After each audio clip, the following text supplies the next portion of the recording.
নূর নবী এসেছে, নূর নিয়ে এসেছে, সে নূরেতে সারা জগৎ আলোকিত হয়েছে। আসসালাতু আসসালামু আলাইকা ইয়া রাসূলুল্লাহ, আসসালাতু আসসালামু আলাইকা ইয়া জোরে, আসসালাতু আসসালামু আলাইকা ইয়া রাসূলুল্লাহ, আসসালাতু হয় না, আসসালাতু আসসালামু আলাইকা, আসসালাতু আসসালামু আলাইকা। দয়াল নবীর আগমনে খুশিতে যে মেতেছে, ওই নবীজির নূরে দেখো আলোকিত হয়েছে। নূর নবী এসেছে, নূর নিয়ে সেই নূরেতে সারা জগৎ আলোকিত হয়েছে।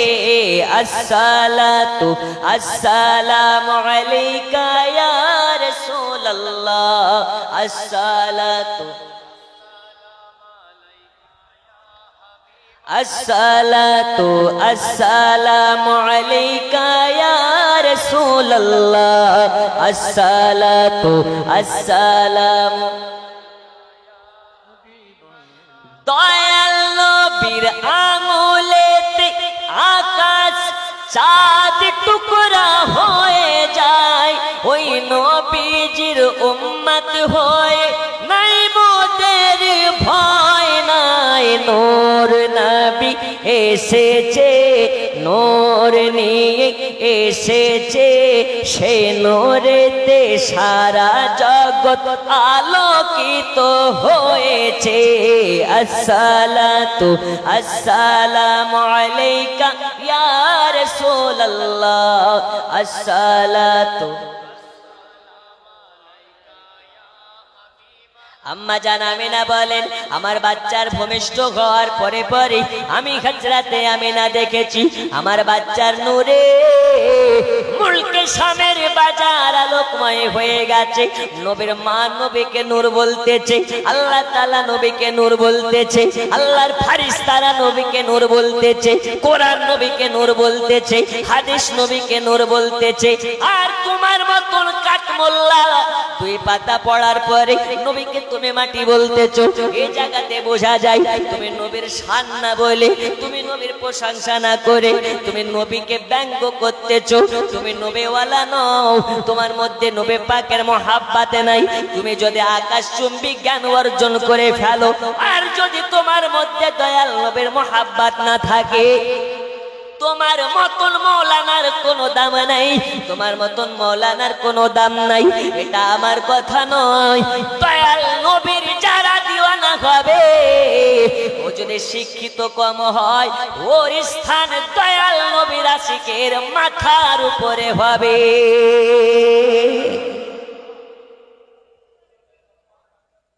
আর তুমি যদি শিক্ষা অর্জন করে আকাশচুম্বী জ্ঞানের মালিক হও, ওই জ্ঞানের দাম আছে। আচ্ছা, আপনারা কি বিরক্ত হচ্ছেন? আপনারা আমার দিকে একটু মনোযোগ দেন। সোনা মানিকেরা আমার, শুধু তাই নয়, আল্লাহ নবী সাল্লাল্লাহু আলাইহি ওয়াসাল্লামের দুটা মজেজা বলি। হযরত আমিনা বিবি বলেন, আমার বাচ্চা যখন দুনিয়াতে ভূমিষ্ঠ হয়ে গেল, আব্দুল মুত্তালিব হলেন কাবা শরীফের খাদিম। কাবা শরীফে তিনি আপনার কিনা কাবা শরীফের দেখভাল করেন। কাবা শরীফের কাছে আব্দুল মুত্তালিব আছে। আব্দুল মুত্তালিব যেন দেখতে পায় আল্লাহর কাবা ঘরখানা বারে বারে যেন ঝুঁকে ঝুঁকে পড়ে যাচ্ছে। কোথায় ঝুঁকে ঝুঁকে পড়ে যাচ্ছে? আমিনার বাড়ির দিকে বারে ঝুঁকে ঝুঁকে পড়ে যাচ্ছে। আব্দুল মুত্তালিব জিজ্ঞেস করলেন, কাবা বারে কেন তুমি ঝুঁকে ঝুঁকে পড়ে যাইতেছো? কাবা তখন বলতেছে, আব্দুল মুত্তালিব শোনো, আজ আমি কাবা, ভারতের মানুষ আমাকে সাজদা করে, পাকিস্তানের মানুষ আমাকে সাজদা করে, বাংলাদেশের মানুষ সাজদা করে, লন্ডনের মানুষ সাজদা করে, ইংল্যান্ডের মানুষ সাজদা করে। এই কারণে সাজদা করে আমি সবার কাবা, আর আমি কাবা আজকে যারে ঝুঁকে ঝুঁকে পড়ে যাচ্ছি, আজকে যার জন্য সাজদায় পড়ে যাচ্ছি, উনি হলেন আমার কাবা। আজ আমি কাবা, আমার কাবার আগমন হয়েছে। ওই কাবাকে যদি দেখতে চাও জলদি করে বাড়ি চলে যাও, বাড়ি চলে যাও। হযরত আমিনার গর্ভ হতে আব্দুল্লাহর কুটিরে আমি কাবা, আমার কাবার জন্ম হয়ে আছে।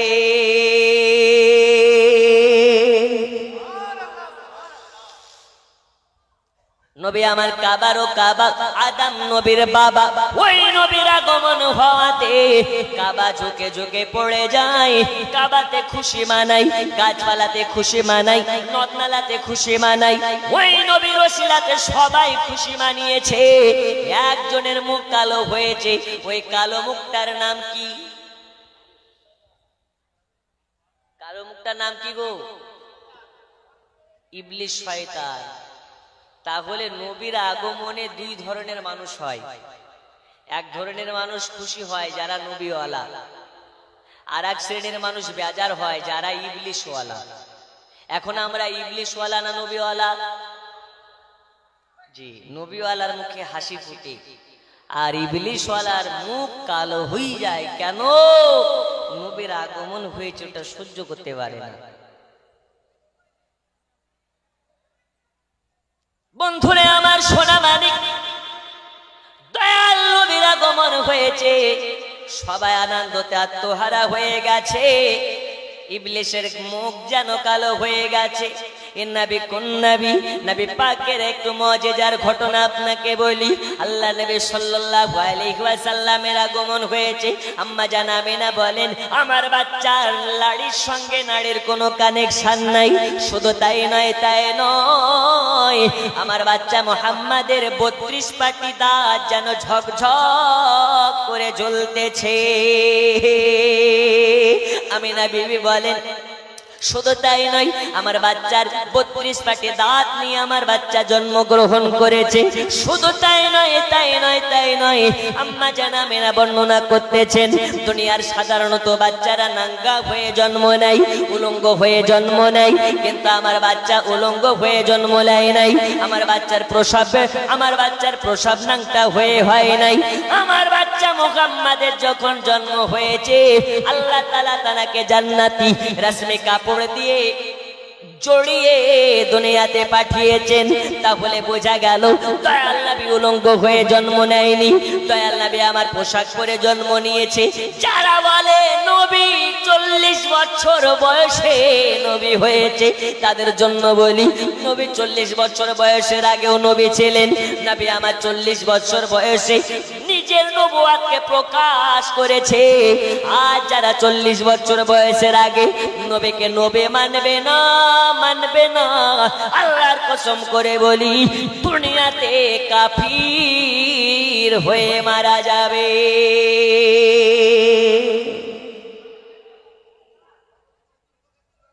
এখন বলে না নবী 40 বছর বয়সে নবী হয়েছে।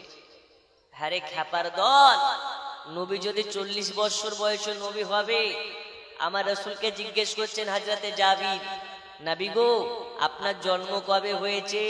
তো নবী বলছে, শুনলো, अव्वलु मा खलक़ल्लाहि नूरी, रब ने सबसे पहले जो चीज बनाया वो चीज मेरा नूर है। जोरे बोलो, कार नूर के বানিয়েছেন? নবীর নূর কে বানিয়েছেন। যারা বলে নবী 40 বছরে নবী হয়েছে, আল্লাহর এই পৃথিবীতে তাদের মতন জাহিল, মূর্খ, গান্ডু, গাধা কেউ বলা যাবে না। নবী আমার আগমন করলেন তো নবী পোশাক পরিধান অবস্থাতে জন্মগ্রহণ করলেন। আচ্ছা মুসলমান, আমরা যখন ছোট ছিলাম তখন আমরা বলতাম যখন মুসলমানি দেবে তখন মুসলমান হয়, তার আগে হিন্দু। বলতাম না? বাচ্চারা বলতো।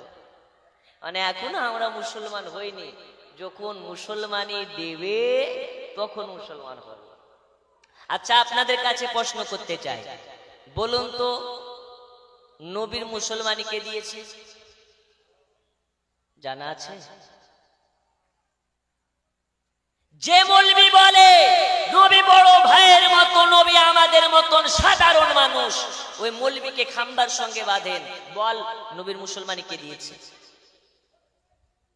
আমার আল্লাহ বলছে 10 টাকার হাজাম আমার নবীর ইজ্জত দেখবে, এটা হতে পারে? এই হতে পারে? নবী হচ্ছেন সবার থেকে আলাদা, নবীর শানি নাই, ছায়াও নাই। আমার আল্লাহ বলে 10 টাকার হাজাম দ্বারাতে আমার নবীর ইজ্জত দেখানো যাবে না। এই কারণে আম্মা জান আমেনা বর্ণনা করতেছেন, আমার দয়াল নবী খাতনা অবস্থায় দুনিয়ায় জন্মগ্রহণ করেছে। যারা বলো নবী আমাদের মতো, তাদেরকে বলি তোমার মুসলমানের সময় তুমি গালি দিয়েছো হাজামকে, তোমাকে মুসলমানি দেওয়ার পরে মলম লাগাতে হয়েছে, ইনজেকশন দিতে হয়েছে, কিন্তু দয়াল নবী আমার খাতনা অবস্থাতে জন্মগ্রহণ করেছে। এখান থেকে বোঝা যায় নবী আমাদের মতন নয়, নবী আমাদের মতন নয়। যারা নবীকে আমাদের মতন বলবে আল্লাহর পৃথিবীতে তারা সঙ্গে সঙ্গে কাফির হয়ে যাবে।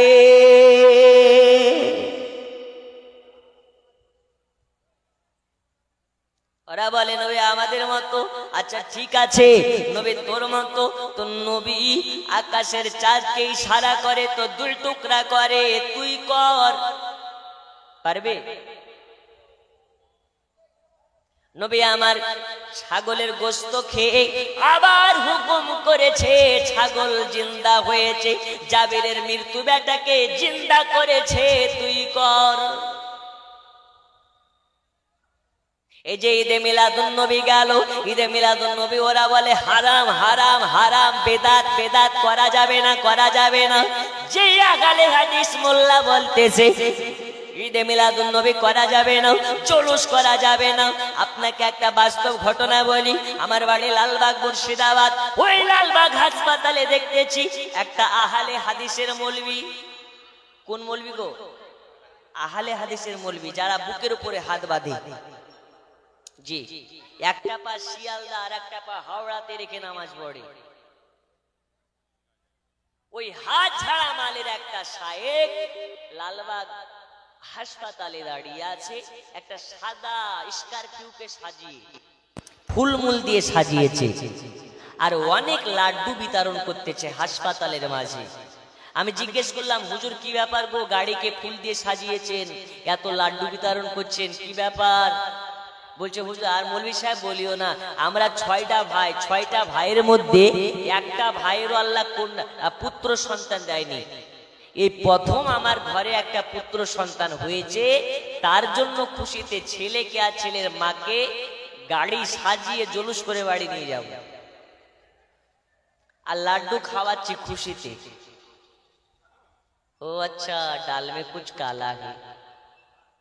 ওকে জিজ্ঞেস করলাম, আচ্ছা হুজুর বলুন তো, আপনি যে লাড্ডু বিতরণ করছেন, জুলুস করে আপনার বউ আর বাচ্চাকে বাড়ি নিয়ে যাচ্ছেন, আপনার এই বাচ্চা বড় হয়ে ডাকাত হবে না লম্পট হবে? এ বলতে পারা যাবে? বলছে জানি না। আচ্ছা বলুন, নামাজি হবে না পাজি হবে? नहीं मालूम। আচ্ছা বলুন তো, আপনার এই ছেলে বড় হয়ে হাজি হবে না ডাকাতের কাজী হবে? জানি না। আচ্ছা চোর হবে না ডাকাত হবে? জানি না। মৌলবি হবে না মাস্টার হবে? তো জানি না। তোমার হারাম খোর বেটা না হালাল খোর বেটা, এর কোনো গ্যারান্টি নেই। ওই বেটা জন্ম নেওয়ার খুশিতে যদি জুলুস করে গাড়িকে সাজিয়ে লাড্ডু বিতরণ করে বাড়ি দিয়ে যেতে পারো, আপনার আমার নবী যেই নবীর চরিত্র আল্লাহ তাআলা কোরআনে ঘোষণা দিয়েছে, এই নবীর চরিত্রের মতো কারো চরিত্র নয়। ওই নবীর চরিত্র নিয়ে যদি কোনো ব্যক্তি সন্দেহ পোষণ করে, সঙ্গে সঙ্গে সে কাফির হয়ে মারা যাবে। তাহলে ওই নবীর আগমনে জুলুস করা কি জায়েজ নয়? আরো জোরে জায়েজ নয়? ওই নবীর আগমনে লাড্ডু খাওয়া যায়, বিরিয়ানি খাওয়া যায়, খিচুড়ি খাওয়া যায়। তোমার হারাম করে বেটার জন্য যদি লাড্ডু বিতরণ করা যায় হয়, নবীর বেলায় হারাম হবে কেন? তো ওই আহলে হাদিস মোল্লার মুখ কালো হয়ে গেছে, একদম বাদরের পেছন হয়ে গেছে। ওর কাছে আর কোনো যুক্তি নেই। তোমার বেলায় আরাম আর আমাদের বেলায় হারাম। পাগলা তেতা মিঠা বুঝে না, পাগলা রে জিলাপি দিও না। কেন? পাগলা তো তিতা কোনটাকে বলে জানে না, মিঠা কাকে বলে জানে না। ওই ধুলিয়ানের দিকে একটা বাচ্চা মৌলবি ছাপড়ি আগালে হাদিস বক্তা আছে, আপনার হিজড়াদের মতন করে ইশারা ইঙ্গিতে বক্তব্য দেয়। কোন এলাকায় বললাম? ধুলিয়ানের দিকে। আব্দুল করিম নাকি একটা নাম ছোড়াটা নাটক করে। সেই ছাপড়ি আহলে হাদিস বলছে, আমার কাছে চাইলে 1000 টাকা দিব, 500 টাকা দিব, জিলাপি কিনে খাও। কিন্তু জিলাপি খাওয়ার জন্য ঈদে মিলাদুন নবীকে জায়েজ বলছো কেন ভাই? আমি বলছি কানার দল, সুন্নি মৌলবীদের টাকার অভাব নাই রে। সুন্নি মৌলবীরা ফাতিয়া করে অনেক টাকা পায়, জোরে বলুন। সুন্নি মৌলবীরা ফু দিলে ওদেরকে হাদিয়া দেয়। সুন্নিদের টাকার দরকার নাই, সুন্নিদের নবী পাকের মোহাব্বতের দরকার। তো সেই আব্দুল করিম কিংবা যাই হোক, আমি তেমন নামটা জানি নাই, কাল না পরশু দেখলাম তার ভিডিও। আচ্ছা, আমরা জিলাপির জন্য নবীকে ভালোবাসি না নবীর জন্য জিলাপিকে ভালোবাসি? একটু বোঝাই। আমরা বিরিয়ানির পেছনে দৌড়াই না, বিরিয়ানির ওয়ালার পেছনে দৌড়াই। কারণ জানি রাতের বিরিয়ানি রাতে না খেলে সকালে গন্ধ হয়ে যেতে পারে। তাই বিরিয়ানির পেছনে না থেকে বিরিয়ানিওয়ালা যদি থাকে, বিরিয়ানিওয়ালা বিরিয়ানি বানিয়ে খাওয়াতে পারে। আমাদের আকীদা হচ্ছে এটা, আমরা বিরিয়ানির পেছনে দৌড়াই না, বিরিয়ানিওয়ালার পেছনে দৌড়াই। আর বিরিয়ানিওয়ালার পেছনে দৌড়ানোর জন্য বিরিয়ানি আর জিলাপি আমাদের পেছনে দৌড়ায়, জোরে বলুন। ওরা বলে জিলাপির এত দাম বেড়ে গেল নবী দিবসে, তো বাড়বে না? আমার নবীর দাম কি কম? জোরে বলুন। আমার নবীর দামের জন্য জিলাপির দাম বেড়েছে। আচ্ছা বলুন তো, আপনাদের মেন বাজারের নাম কি? আমতলা, পাটিকাবাড়ি। পাটিকাবাড়ির সব থেকে বড় মিষ্টির দোকানে আপনি গিয়ে 100 টাকা দামের মিষ্টি আছে, 50 টাকা দামের মিষ্টি আছে, 500 টাকা দামের মিষ্টি আছে। ওই মিষ্টির দোকানে গিয়ে যদি আপনি বাতাসা কিংবা নুকুল দানা আপনি কিনে খান, কিংবা আপনি দেখেছেন আজ পর্যন্ত বড় মিষ্টির দোকানে নুকুল দানা কিনে খেতে? আরে হ্যাঁ না বলেন না, দেখেছেন? ওই নুকুল দানা বড় মিষ্টির দোকানে কোনো দাম নাই। কিন্তু ওই নুকুল দানায় যখন 10 টাকার নুকুল দানা জাল সাথে মিলাতে আনা হয়, ওই নুকুল দানার দাম আকাশচুম্বী হয়ে যায়। কেন? এই কারণে যে ওই নুকুল দানা আমার রাসূলুল্লাহর ফাতিয়াতে অংশগ্রহণ করেছে। দয়াল নবীর কারণে নুকুল দানার দাম এত মূল্যবান হয়ে যায় যে ওই নুকুল দানা হাতে নিতে গিয়ে পায়ে যদি পড়ে যায়, ওই নুকুল দানাটাকে তুলে পরিষ্কার করে মুখে ভরে, জোরে বলুন। এখান থেকে কি বোঝা গেল? নুকুল দানার দাম বেড়ে যায় আমার নবীর কারণে। তাহলে জিলাপির দাম কেন বাড়বে না নবীর কারণে? কথায় কি ভেজাল আছে? আমার নবীর দাম নিয়ে যদি কথা প্রসঙ্গ ওঠে, আমার নবীর সঙ্গে কারো তুলনা করা যাবে? আপনারা বোধহয় আমার কথায় বেজার হচ্ছেন, রাগ করছেন।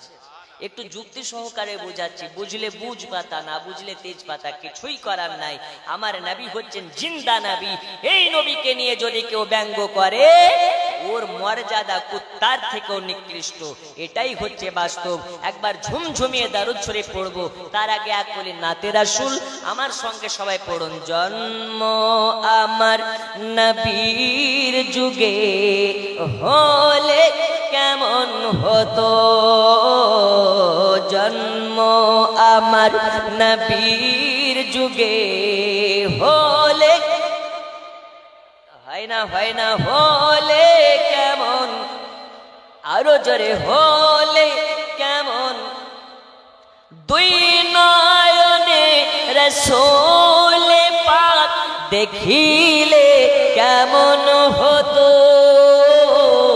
জন্ম আমার নবীর যুগে হলে হলে কেমন, আসতো ভেসে হাজিরাতে বিলালের মধুর আযান, যে আজানে ছিল এমনই প্রেম মুগ্ধ রহমান, দয়াল নবী পিছে নামাজ পড়লে কেমন হতো, দয়াল নবীর পিছে নামাজ পড়লে, দুই নয়ন রাসূল পাক দেখিলে কেমন হতো, জন্ম আমার নবীর যুগে হলে, আরো জোরে হলে। আচ্ছা, নবীর মোহাব্বতে জীবন দিতে রাজি আছে না নেই? কারা কারা আছেন দুই হাত তুলে দেখান। নবীর মোহাব্বতে যদি বলি টাকা দাও, দিবেন তো ইনশাআল্লাহ? নবীর মোহাব্বতে বাড়ি দিতে বললে বাড়ি দিতে রাজি। এখন নবীর মোহাব্বতে আমি শুধু দাঁড়াতে বলবো, দাঁড়াতে পারবেন? আমি নারে তাকবীর বলবো, সবাই দাঁড়াবেন। নারে তাকবীর। একটু আগে চলে আসেন। জি, দাঁড়িয়ে যখন গেছেন আগে চলে আসেন। ওই যে পেছনে যারা দাঁড়িয়ে আছে অনেকক্ষণ ধরে, আসেন আসেন। এই পালাবেন না, ও চাচা বসেন। বিড়ি খেতে যাবেন নাকি? বসেন বসেন বসেন, আগে আসেন আগে আসেন, সামনের দিকে। হাই হাই হাই, এদিকে তুলাই ভুল হলো মনে হচ্ছে গো।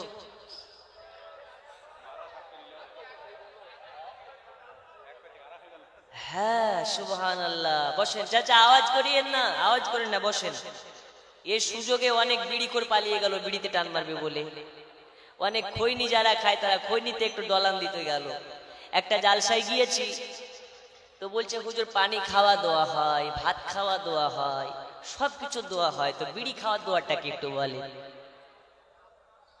আল্লাহ আল্লাহ, এত আওয়াজ করা যাবে না, একটু আওয়াজটা কম করেন। একটু জিকিরে লা ইলাহা ইল্লাল্লাহ জোরে লা,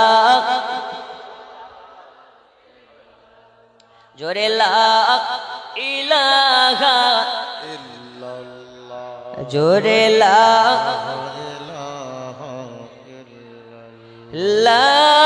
ইলাহা ইল্লাল্লাহ মুহাম্মাদুর। আকাশের তারকারা ঝিলমিল ঝিলমিল নূর নবীজির ইশারায়, দয়াল নবীর আগমনে তারাও এই গুনগুনায় লা ইলাহা, জোরে জোরে লা ইলাহা ইল্লাল্লাহ মুহাম্মদ। বন্ধু আমার, সোনা মানিকেরা, আমি বলতেছিলাম আল্লাহ নবী সাল্লাল্লাহু আলাইহি ওয়াসাল্লামকে নিয়ে আপনাদের আকীদা তাদের আকীদার মধ্যে পার্থক্য দেখুন। দয়াল নবীর আপনার কিনা দুদমা হযরতে হালিমা সাদিয়া বলতেছেন, একটা সময় আমি এতটাই কাঙ্গাল ছিলাম, এতটাই অর্থহীন ছিলাম, এতটাই গরিব ছিলাম, আমার বাড়িতে সকালবেলা খাবার যদি হতো বিকেল বেলা খাবার হতো না, সকালবেলা খাবার হলে সন্ধ্যাবেলা খাবার হতো না। এমনও দিন গেছে একদিন খাবার হয়নি, দুই দিন খাবার হয়নি। আল্লাহর কসম করে বলি, আমার বাড়িতে যখন মক্কা নগর থেকে আমিনার বাড়ি থেকে আব্দুল্লাহর বেটাকে নিয়ে আসা হয়েছে, আমি হালেমা তো সাদিয়া আমার আর কোনোদিন খাবারের খাবারের অভাব হয় নাই। এ নবী কোন নবী? আম্মা জান আমিনা বলতেছেন আমার বাচ্চার চেহারা এত সুন্দর, এত সুন্দর, আমার বাচ্চার দিকে তাকালে খাবারের খোদা লাগে না, পানির পিয়াসা লাগে না, খাবারের দরকার হয় না। নবীর চেহারার দিকে চাইয়া যদি কেউ 1 মাস থেকে যায়, 1 মাস খোদা লাগবে না, 1 বছর থেকে যায়, 1 বছর খিদা লাগবে না। আমার নবীর চেহারা এতটা সুন্দর, এতটা সুন্দর। এই নবীর মুহাব্বতকারী যারা হবে, নবীর মুহাব্বতে ভারতে বসে যায় নামাজের পাটিতে দরুদ শরীফ পড়ে কান্না করবে। আল্লাহর নবী বলেছেন আমি অতক্ষণ পর্যন্ত থাকতে পারি না যতক্ষণ পর্যন্ত আমার আশিককে স্বপ্নে মাঝে দিদার না দিই। সুবহানাল্লাহ। আচ্ছা, যদি কেউ নবীকে স্বপ্নে দেখে, ওটা বাস্তবে দেখবে না মিথ্যা দেখবে? নবী আমার বলেছেন আমাকে যারা স্বপ্নে দেখিবে ওটা মিথ্যা নয়, মিথ্যা নয়, কারণ আমার চেহারা ধারণ করার ক্ষমতা আল্লাহ শয়তানকে দেয়নি। তাহলে বোঝা গেল এই নবীর চেহারার সুরত ধরার মতন শয়তানের ক্ষমতা নাই। কিন্তু এ দুনিয়াতে এক শ্রেণীর মোল্লা মৌলবি আছে যারা বলে নবী আমাদের বড় ভাইয়ের মতো, নবী আমাদের মতো। আল্লাহ তাআলা আদমকে আপনার ইবলিস শয়তান নিজের মতন বলার কারণে আল্লাহ ইবলিসকে জান্নাত থেকে বার করে দিয়েছে। আর এই দুনিয়াতে যারা নবীকে আমাদের মতন বলবে, তাহলে কি মনে হয় এরা জান্নাতে যেতে পারবে? পারবে? সম্ভব নয়। সোনা মানিকেরা আমার, শুধু তাই নয়, হযরত হালিমাতুস সাদিয়া বলতেছেন আমি যখন নবীকে আনতে গেলাম একটা দুর্বল উটে করে গেলাম। ওই দুর্বল উটটা যাওয়ার সময় কিছুটা রাস্তা গিয়ে একটা জায়গায় বসে গেল, চলাফেরা করতে পারছে না, আমাদের ভারী ওজন নিয়ে যেতে পারছে না। দয়াল নবীকে যখন আসার সময় নিয়ে আসলাম, নবীকে যখন ঘোড়া আপনার কিনা উটের উপরে বসিয়ে নিলাম, ওই দুর্বল উট এত ছুটতে লেগেছে, এত ছুটতে লেগেছে। আমাদের আগে যারা মক্কা থেকে বাচ্চা নিয়ে দায়রা আসতেছিল তাদেরকে অতিক্রম করে আমার উটটা সবার আগে যেন পৌঁছে গেল। সবাই বলতে লেগেছে হালিমা মক্কাতে গিয়ে কারো খামার থেকে মনে হয় উট চুরি করেছে, কারো খামার থেকে মনে হয় উটটাকে বদলি করে নিয়েছে। হালিমাতুস সাদিয়া বলে আমি চুরি করে নাই, আমি আমার উটটাকে বদলি করে নাই, আমার এই উটের উপরে আমার দুধ বাচ্চা মুহাম্মদ উঠার কারণে আমার উটের ক্ষমতা বৃদ্ধি পেয়েছে। সুবহানাল্লাহ।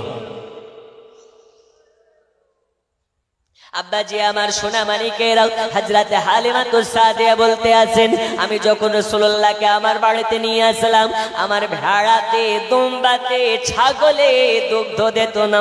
দয়াল নবীর আগমনে ওই মরে আপনার কিনা যেই ভেড়াতে, যে দুম্বাতে দুগ্ধ দিত না, দয়াল নবী তাদের দিকে একবার তাকিয়েছে।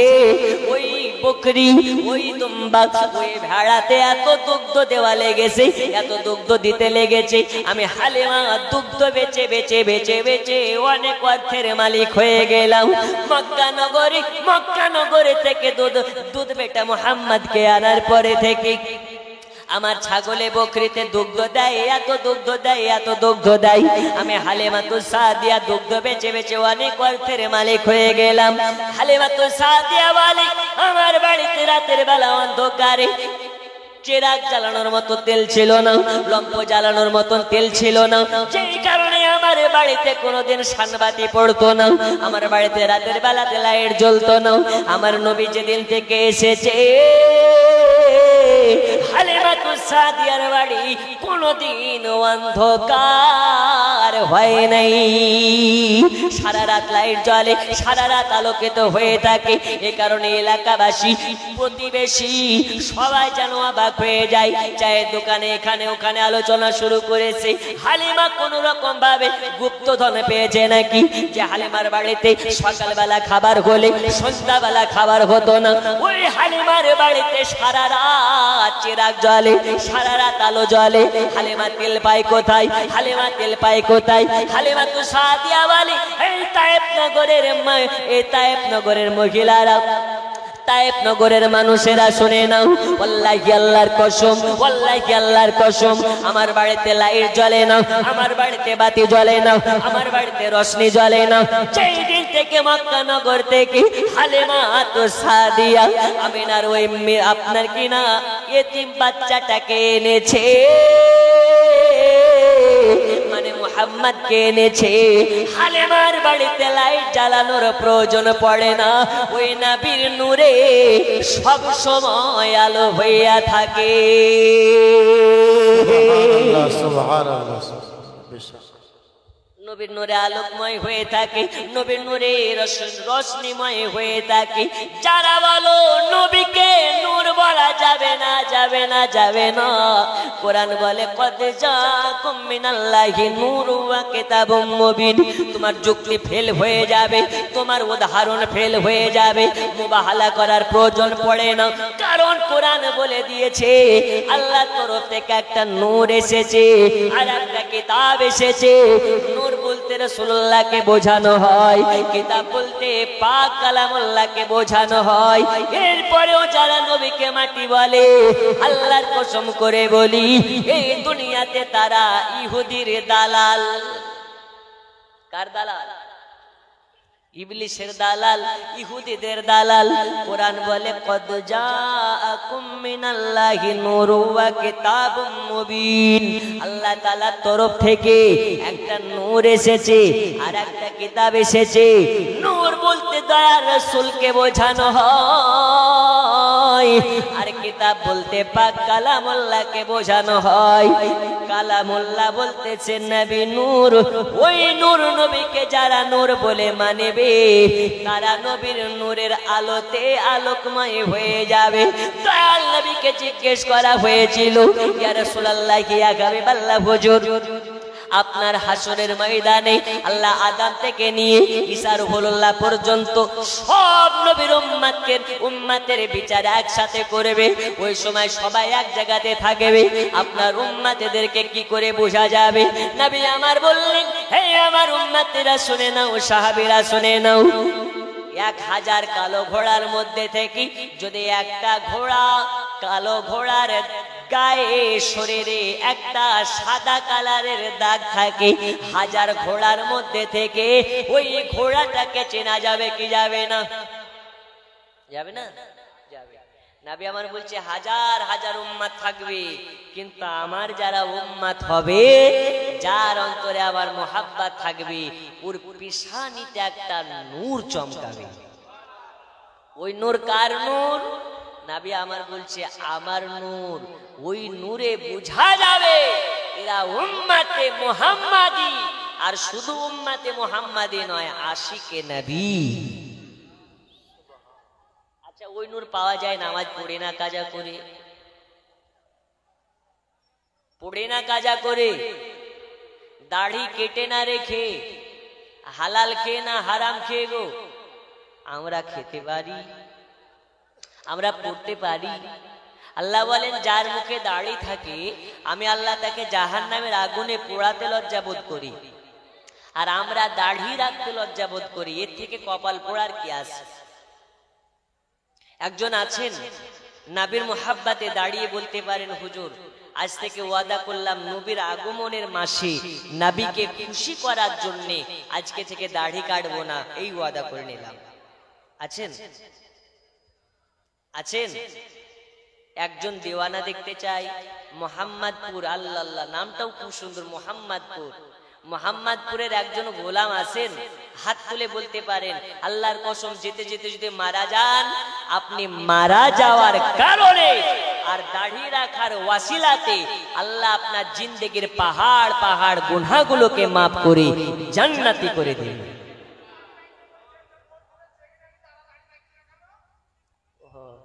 বাহ, খুব গুরুত্বপূর্ণ কথা বলেছেন, আওয়াজ করবেন না। চাচা যেটা বলেছেন খুব গুরুত্বপূর্ণ কথা বলেছেন। এখানে দাড়ি রাখতে বলছেন, কিন্তু মসজিদের সেক্রেটারি কেন দাড়ি রাখছে না? ঠিক কি না? কথায় কি ভেজাল আছে? রাগ করছেন নাকি? রাগ করার কিছু নাই। আমাদের সমাজ ব্যবস্থা এখন এমন হয়েছে, মসজিদে যদি কেউ প্রকাশ্য মদ খেয়ে যায় তো একটা জুতা মাটিতে পড়বে না, সবগুলো পিঠে পড়বে। কিন্তু যারা সুদ খায় ওই সুদখোরকে মসজিদের সেক্রেটারি বানায়। এটা আমাদের সমাজ ব্যবস্থা, ঠিক কি না? তাই বলি, মসজিদের সেক্রেটারি করবেন কাকে? ফাসিককে না দাড়িওয়ালাকে?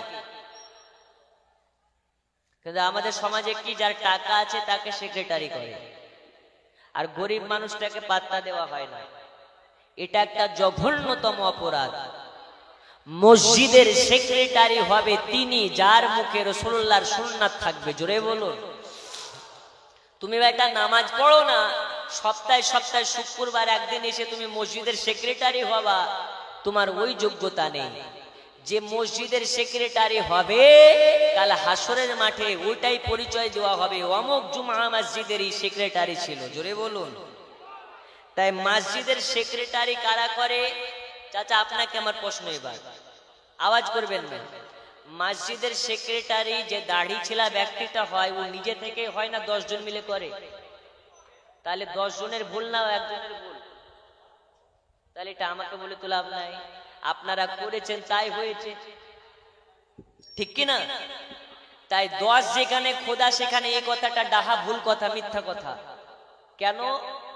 10 যেখানে খোদা সেখানে এটা ভুল, এটা আপনাকে বুঝিয়ে দিই। আচ্ছা ধরুন এখানে 10 জন আপনারা আছেন, আমি একা আছি, আপনারা সবাই সুদখোর, আমি একাই হালালখোর, কার দিকে আল্লাহ থাকবে? ওই 10 জনের কাছে না একজনের কাছে? হাদিস বলছে হক আছে যেখানে আল্লাহ আছে সেখানে হক নাই, যেখানে খোদা নাই সেখানে। তাই সমাজ যেখানে খোদা সেখানে এটা ভুল কথা। আপনারা সমাজের মানুষ দাড়িওয়াল দাড়ি ছিলাকে সেক্রেটারি বানান, তাই হয়। আজ থেকে ওয়াদাবদ্ধ হয়ে যান, দাড়ি কাটা ফাঁসিকে মুআল্লিমকে যে নামাজ পড়ে না হারাম খায় তাদেরকে আমাদের মসজিদের সেক্রেটারির দরকার নাই। ও গরিব হোক, মুখে যাতে দাড়ি থাকে, ব্যক্তিটা যেন ভালো হয়, 5 ওয়াক্ত নামাজি হয়, সে গরিব হলেও মসজিদের সেক্রেটারি হওয়ার যোগ্য সেই ব্যক্তি।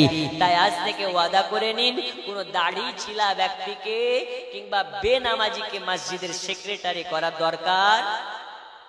আমি জানি না বাড়ি পর্যন্ত যেতে পারবো কি, এর গ্যারান্টি নেই। আর এটা ভাবি যে কুল্লু নাফসিন জায়গাতুল মউত, আল্লাহ যাকে জান দিয়েছে মৃত্যু তার জন্য অনিবার্য করে দিয়েছে। এর জন্য কবি লিখতেছে, একদিন তোমায় মরতে হবে তুমি ভুলে যেও না,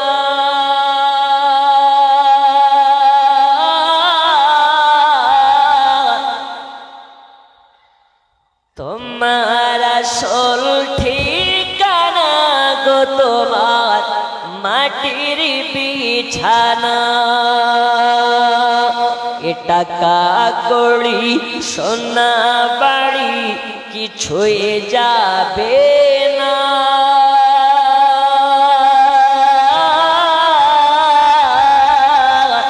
তোমার আসল ঠিকানা গো তোমার মাটির বিছানা। আল্লাহুম্মা জোরে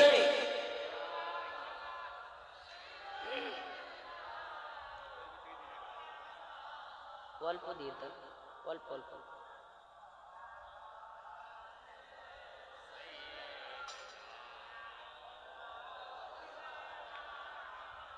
আরো জোরে ওয়ালা আলি।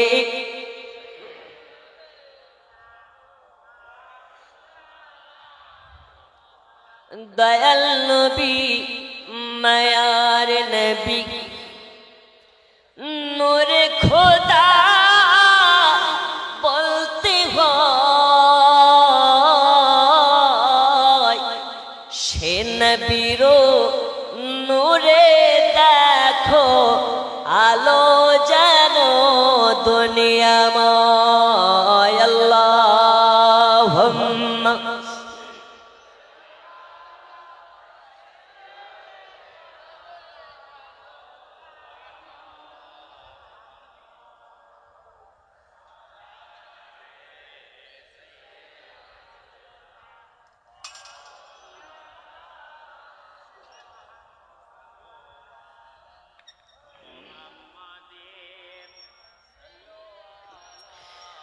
मुहम्मद हरदम जबान।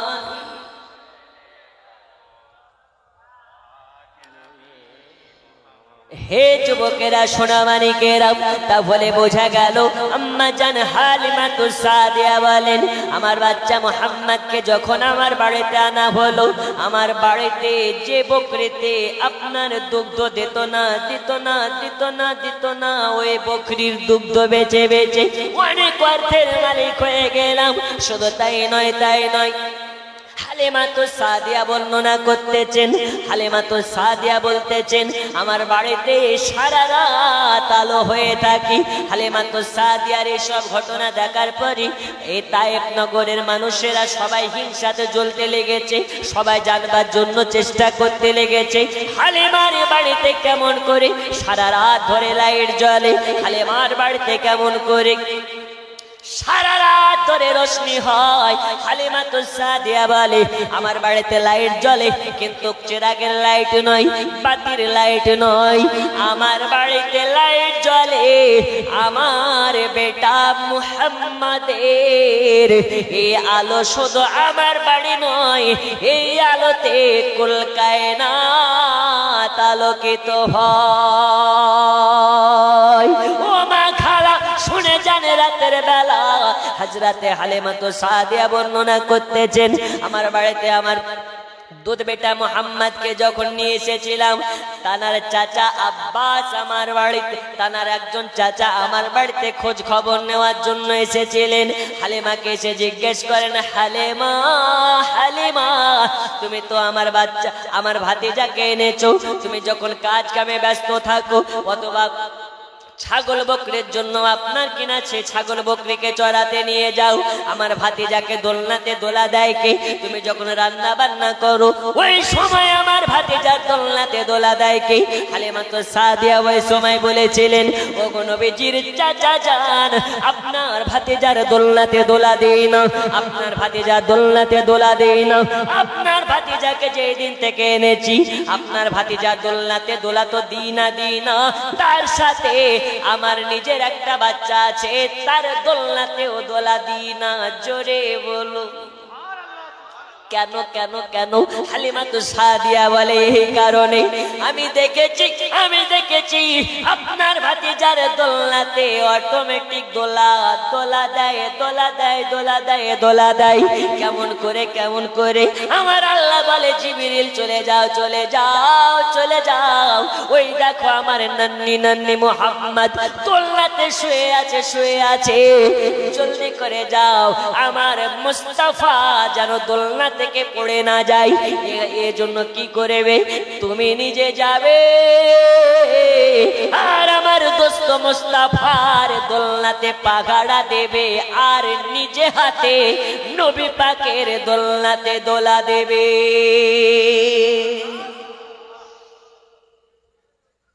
নবী আমার দোলনাতে শুয়ে আছে, জিবরিল আমিন এসে দোলা দেয়। এজন্য কবি লিখতেছে দোলাতে হায় যেথায় নবীজি ঘুমায়। জোরে বলো, আওয়াজ নাই, আরো জোরে। দোলাতে হায় যেথায় নবীজি ঘুমায়। নবীজির দোদমা নাম তার হালিমা, নবীজির দোদমা নাম তার হালিমা, থাকেন নবীর পাগারায়, থাকেন নবীর পাগারায়। দোলাতে হায় যেথায় নবীজি ঘুমায়। জোরে বলো, আর একটু জোরে। বাপ বেটা মিলে হাজিরা হজে যায়, কালো কাবা ধরে কয় হাজিরা হজে যায়, কালো কাবা ধরে কয় মোর গুনহা মাফ চায়। যেথায় নবীজি ঘুমায় দে দোলাতে দোলাতে দোলাতে দোলাতে হায় যেথায় নবী জি ঘুমায়। হালিমাতুস সাদিয়া বর্ণনা করতেছেন আপনার ভাতিজা শুয়ে থাকে আর আল্লাহর ফেরেশতাদের লিডার জিবরিল আমিন আসার পরে দোলনাতে দোলা দেয়। এটা তো দোলা দেয় নবী আমার জিবরিলকে বলে, আচ্ছা জিবরিল বলো তুমি কার হুকুমে আমার দোলনাতে দোলা দিছো? এই বলো কার হুকুমে দোলা দিছো? জিবরিল আমিন বলেন, ইয়া রাসূলুল্লাহ আল্লাহ পাকের হুকুমে দিচ্ছি। আমার নবী বলে, এই জিবরিল শুনে নাও তুমি আমার দোলনাতে দোলা দিচ্ছ আল্লাহ পাকের হুকুমে, আর আমি নবী তোমাকে হুকুম করলাম আজকে তুমি আমার দুটো ভাইয়ের দোলনাতে দোলা দেবে, তাও আমি নবী আমার হুকুমে।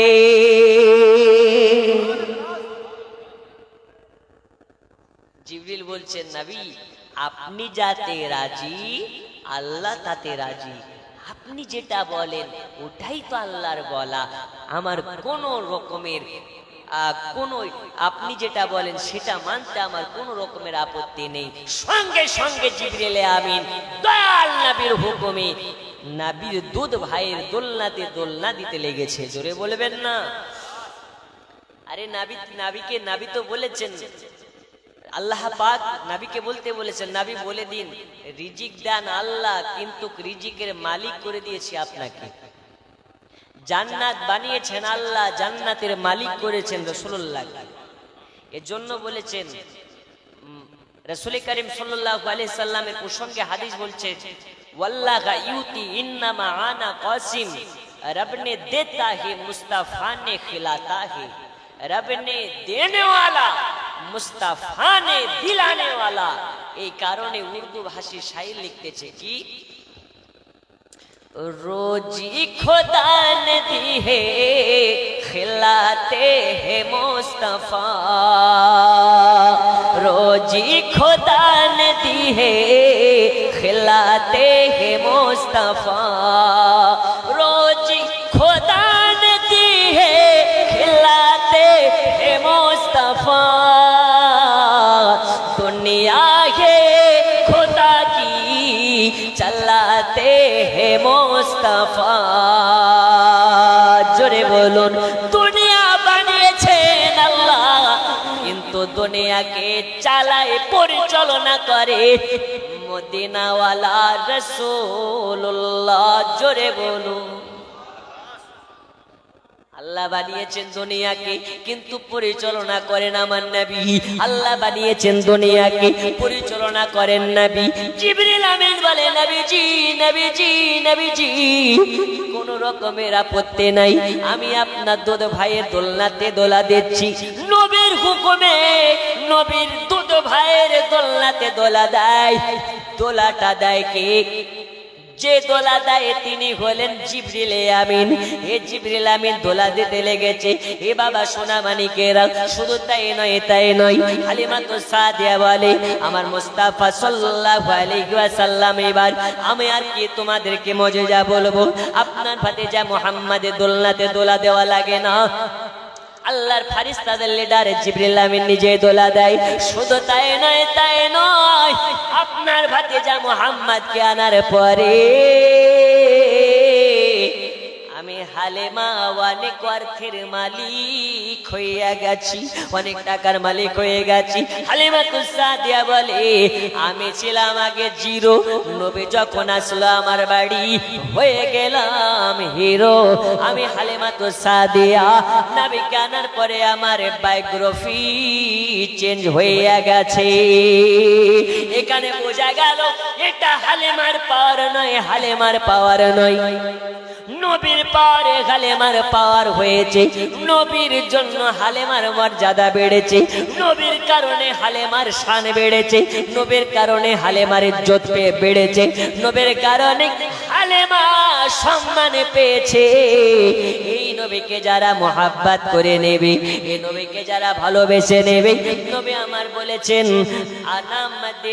আনা আনা মুহাম্মদ, আমি কথা দিলাম, আনা মুহাম্মদ, আমি কথা দিলাম, আমি কথা দিলাম, যারা আমাকে মোহাব্বত করে নেবে, আমার রওজাকে জিয়ারত করে নেবে, মান যারা কবরি ওয়াজাবাত লাহু শাফাতি, যারা আমার রোজা পাকের দিকে দুই চক্ষু ভরে তাকাবে,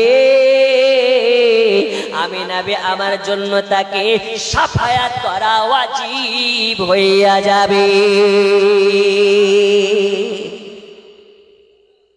নারে তাকবীর, নারে তাকবীর। বিশ্ব নবীর আগমন, বলেন শুভেচ্ছা স্বাগত, বিশ্ব নবীর আগমন, আরো জোরে, বিশ্ব নবীর আগমন, আল কোরআনের আলো, আল হাদিসের আলো। জি, নবীর আলো, হাদিসের আলো, কোরআনের আলো ঘরে জ্বালে লাভ নাই, জ্বালতে হবে কোথায়? মনে জ্বালতে হবে। এখন মন কালো, ঘর আলো, লাভ আছে? আমরা নবীর দিওয়ানা, হুজুর দাড়ি রাখবো না, আমরা নবীর দিওয়ানা, হুজুর নামাজ পড়বো না, আমরা নবীর দিওয়ানা, হুজুর দাড়ি রাখবো না। লাভ আছে? নামাজ পড়ি না, রোজা করি না, হজ করি না, মিথ্যা ছাড়ি না, নবীর দিওয়ানা হয়ে লাভ হবে না। নবীর দিওয়ানা যারা হবে দাড়ি তারা রাখবে, নবীর দিওয়ানা যারা হবে পাঁচ ওয়াক্ত নামাজে তারা হবে। এ নামাজ কোন নামাজ?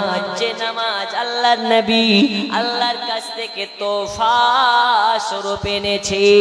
আল্লাহ বলেছে যারা দিনে পাঁচ ওয়াক্ত নামাজ আদা করে নেবে, আমি আল্লাহ তাকে 17টা জায়গা দেখাবো, যে 17টা জায়গা আল্লাহ নিজে গাইড করে তানার হাবিবকে মেরাজে দেখিয়েছে। এই নবীর মিরাজের ঘটনা শুনেছেন আপনারা? মিরাজের ঘটনা শুনেছেন? যারা সুন্নি এরা নবীর মিরাজকে বাস্তব মানে, আর যারা চুন্ডি এরা বলে নবীর স্বপ্নে মিরাজ হয়েছে। কিসে মিরাজ? আচ্ছা বলুন তো, নবীর মিরাজ স্বপ্নে না বাস্তবে? বাস্তবে। আমি ঘটনা থেকে বিচ্ছিন্ন হচ্ছে না, ওই একই ঘটনা আছে, কিন্তু আপনাদেরকে একটু বোঝাচ্ছি। রাসূলুল্লাহ যখন মিরাজে গিয়েছিলেন, আল্লাহ তার হাবিবকে নিজে গাইড করে 17টা জায়গা দেখিয়েছিলেন। আচ্ছা বলুন তো, আপনার বাড়িতে যদি মেহমান আসে আর আমতলাতে যদি বাঘ থাকে, ভাল্লুক থাকে, কুমির থাকে, তো ওই মেহমান গুলোকে নিয়ে আপনার ইচ্ছে জাগবে না, যাই একটু দেখিয়ে নিয়ে আসি? একটু হ্যাঁ না বলেন, জাগবে না জাগবে না? যেমন আমার বাড়ি হাজারদুয়ারিতে, হাজারদুয়ারির পাশে অনেক দূর দূরান্ত থেকে যারা আসে বলে হুজুর একটু হাজারদুয়ারি দেখবো, তো চলো, নিজে ঘুরিয়ে দেখায়। তো আমার আল্লাহ বলছেন আমার মেহমান হয়ে আমার দোস্ত নবী এসেছে, জিবরিলকে দিয়ে নয়, অন্য কোনো ফারিস্তাদেরকে দিয়ে নয়, আমি আল্লাহ নিজে দেখাবো, গাইড করে দেখাবো, আমার নবীকে নিজের সাথে করে নিয়ে গিয়ে দেখাবো। জোরে বলুন। আল্লাহ দেখালেন, তারপরেও নবীর মনটা যেন বেজার, মনে খুশি নাই, মনটা উদাস। আল্লাহ বলছেন হাবিব আপনার মন বেজার কেন? বলছে আল্লাহ বেজার নয়, এই 17টা জায়গা, যে 17টা জায়গা আপনি আমাকে দেখালেন, এই 17টা জায়গা যদি আমার উম্মতেরা দেখতে পেত তবেই আমি নবী মন থেকে খুশি হতাম। জোরে বলুন। মেরাজে গিয়েও নবী ভুলে না গো, আর আমরা নবীর কথা মনেই পড়ে না, হুজুর যখন বলে তখন একটু মনে পড়ে। আমার আল্লাহ বলছে হাবিব চিন্তা করিয়েন না, যারা দিনে 5 ওয়াক্ত নামাজ পড়ে নেবে আমি আল্লাহ তাদেরকে 17টা জায়গা দেখাবো। আর সেখানে 5 ওয়াক্তের নামাজ পড়েন এমন কেউ আছেন? একজন হাত তুলেন তো বাবা, একটু সামনে থেকে। 5 ওয়াক্ত নামাজ পড়েন কেউ? আচ্ছা একজন দাঁড়ান, যে 5 ওয়াক্ত নামাজ পড়েন, একজন দাঁড়ান। প্রশ্ন করবো না, চাপ না, একটু দাঁড়ান, আপনাকে একটু বোঝাবো। 5 ওয়াক্ত নামাজ। আচ্ছা আচ্ছা দাদু বসো, আপনি বলেন তো ফজরের ফরজ নামাজ কয় রাকাত? একটু দাঁড়ান, বসিয়েন না। 2 রেকাত। জোহরের কয় রেকাত? 4 রেকাত। 2 আর 4 কত হলো? এই ভয় নাই, দাঁড়ান কেন? 2 আর 4 6 রেকাত। আসরের কয় রেকাত? 6 আর 4 10। মাগরিবের কয় রেকাত? তাহলে 10 আর 3 13। আর ইশার কত? 4 রেকাত। তাহলে 13 আর 4 একটু জোরে কত হলো? বসেন বসেন, চাচা আমার ভয় খেয়ে গেছে। যদি কোনো বড় প্রশ্ন করে দেয় তাহলে মান সম্মান চলে যাবে, আমি প্রশ্ন করব না। আচ্ছা তাহলে টোটাল কত হলো? আর একটু জোরে। আল্লাহ নবীকে কয়টা জায়গা দেখালেন? 17টা জায়গা দেখালেন। আল্লাহ কিন্তু কখনো নবীকে 5 ওয়াক্ত নামাজ দেয়নি, তখন দিয়েছিলেন 50 ওয়াক্ত। 50 ওয়াক্ত নামাজ দেওয়ার আগে আল্লাহ বললেন, হাবিব আপনার উম্মতদেরকে এই 17টা জায়গা আমি দেখাবো। আস-সালাতু মিরাজুল মুমিনিন, যারা নামাজ পড়বে তারা আল্লাহকে দেখতে পাবে। নামাজ হচ্ছে আল্লাহ দেখার মাধ্যম। দিনে 17 রাকাত যারা ফরজ নামাজ আদা করবে, ওয়াল্লাহি আল্লাহর কসম, তারা দিনে 17 রাকাত নামাজ পড়ার কারণে আল্লাহ তাদেরকে 17টা জায়গাকে দর্শন করিয়ে দেবে। জোরে বলুন, আরো জোরে। তাহলে নামাজ পড়া দরকার আছে না নেই? সপ্তাহে একদিন না 5 ওয়াক্ত? ফজরের নামাজ যারা যারা পড়বেন একটু হাত তুলে বলুন ইনশাআল্লাহ। আরে বলুন না ইনশাআল্লাহ। নামাজ পড়া ভালো কাজ না খারাপ কাজ? নামাজ যারা পড়ে তাদের হার্ট অ্যাটাক হয় না। নামাজ যারা পড়ে এদের ক্যান্সার হয় না। আজকে আপনাকে একটা দোয়া শিখিয়ে যাব, আল্লাহর কসম, যাদের সুগার আছে তাদের সুগার ভালো হবে, যার সুগার নাই কিয়ামতের সকাল পর্যন্ত সুগার হবে না। দোয়াটাকে শিখতে চান? শিকার ইচ্ছে নাই গো, আপনাদের মন দেখে মনে হচ্ছে এরা কতদিন যে ঘুমায়নি আল্লাহ পাক জানে। এই শিকার ইচ্ছে আছে? সুগারের কোনো ওষুধ এখনো হয়নি। ওই এমন একটা রোগ, ও আলু খেতে পায় না, গোশ খেতে পায় না, মিষ্টি খেতে পায় না, জিলাপি দেখলে টুসটুস করে লাল পড়ে যায় কিন্তু মুখে দিতে পারে না। ঠিক কি না? আজ আপনাকে বলে যাব, আল্লাহর কসম আপনার সুগার হবে না, ক্যান্সার হবে না, এমন একটা দোয়া শেখাবো, যেই দোয়া আপনি যদি নিয়মিত পালন করতে পারেন আল্লাহ আপনাকে সুগার দিয়ে মারবে না, মারবে না, মারবে না। ওই দোয়াটা আপনাকে শেষে বলে যাব, তার আগে আপনাকে একটু ঘটনাটা বলি।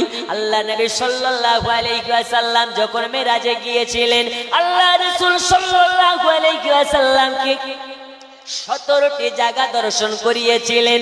আর নবী আমারে বলেছেন, যারা দিনে 17 রাকাত ফরজ নামাজ আদা করে নেবে আল্লাহ তাআলা তাকে এই 17টা জায়গা দেখাবে। তাহলে বোঝা গেল নবী আমার আমানত করে নামাজটাকে এনেছে। এই নামাজ কাজা করবেন না, এই নামাজ কাজা করবেন না।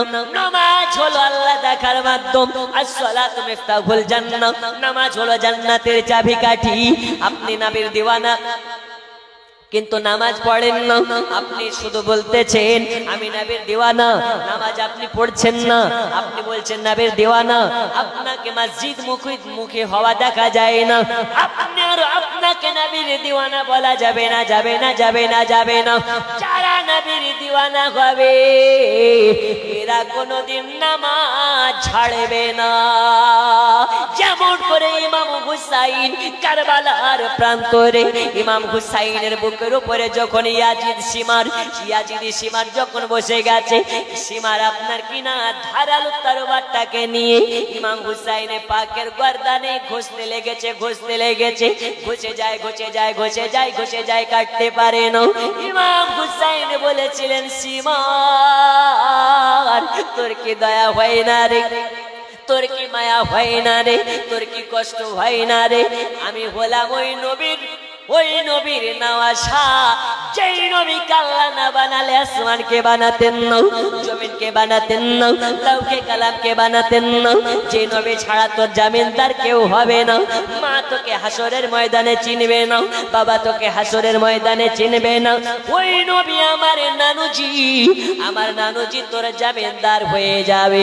আমি ওই নানুজির একমাত্র কলেজার টুকরা হুসাইন আজ আমার বুকের উপরে বসে তলোয়ার ঘষতেছিস। তুই কি জানিস রে? জানিস আমি হুসাইন আমার জন্য দয়াল নবী সাজদাকে লম্বা করে দিয়েছে।